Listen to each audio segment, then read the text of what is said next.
ఇది దేవదేవుడైనటువంటి వెంకటేశ్వర స్వామికి సంబంధించినటువంటి పవిత్రతకు సంబంధించిన అంశం కాబట్టి మేము కూడా పదే పదే భక్తుల యొక్క మనోభావాలను గెలిపించే దానికోసం, తిరుమల తిరుపతి దేవస్థానం యొక్క పవిత్రతను కాపాడే దానికోసం మా వంతు ధర్మంగా, ఒక భక్తునిగా, ఒక రాజకీయ పార్టీకి సంబంధించిన వ్యక్తులుగా మేము పదే సాక్ష్యాలతో, ఆధారాలతో మీడియా ద్వారా ప్రజలకు తెలియజేస్తున్నాం. మొట్టమొదట దీనికి బీజము, ఆజ్యము చంద్రబాబు నాయుడు.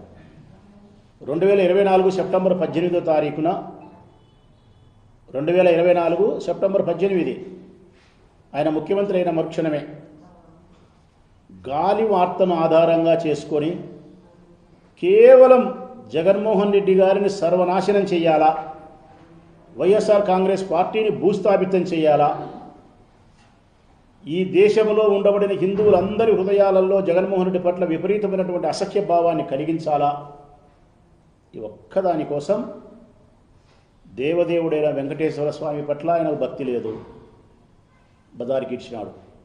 ఆయన పదవి మీద ఆయనకు గౌరవం లేదు, ఈ ముఖ్యమంత్రి స్థానంలో ఇంకా ప్రవర్తించకూడదు కదా అనేది లేదు. దేవదేవుడైన వెంకటేశ్వర స్వామి యొక్క భక్తుల మనోభిప్రాయాన్ని దృష్టిలో కూడా ఆయన పెట్టుకోలే.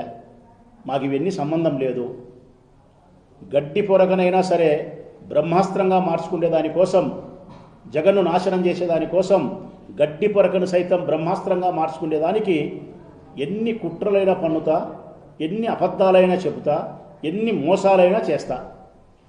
అధికార దుర్వినియోగానికి పాల్పడి ఈ కార్యక్రమాలు చక్కబెడతా అనే సిద్ధాంతంతోనే 2024 సెప్టెంబర్ 18 ఆయన గాలి మాటను పట్టుకొని మాట్లాడినాడు.